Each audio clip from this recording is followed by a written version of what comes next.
How to win the lottery. That little ticket may seem like a long shot, but simple statistics can help you maximize your chances of winning a small fortune. You will need a lottery ticket or scratch-off card. Optional, people to pool your resources with. Step 1. When you're picking numbers, try to get a good mix of odds, evens, highs, and lows.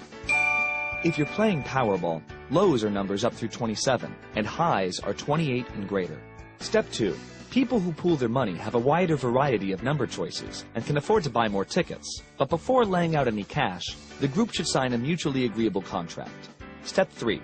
Don't play consecutive combinations. It's extremely unlikely that 4 or 5 numbers will hit.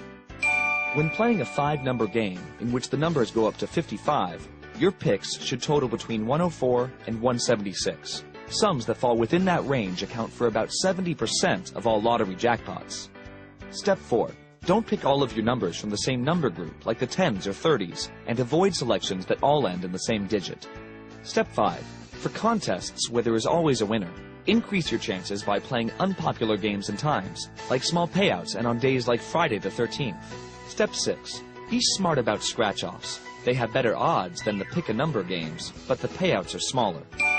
Check your state's official lottery website for information about payouts and how to claim winnings, or call the office directly to clarify. Step 7. People often play dates that are special to them, which means the numbers 1 through 31 get a real workout. It won't help you win, but if you do, choosing numbers over 31 will help you win bigger, because fewer people will be sharing the jackpot. Did you know? In 2002, a West Virginia man won a $315 million Powerball jackpot, then the largest jackpot ever awarded to a single winner. Oddly enough, he was already a millionaire before he won.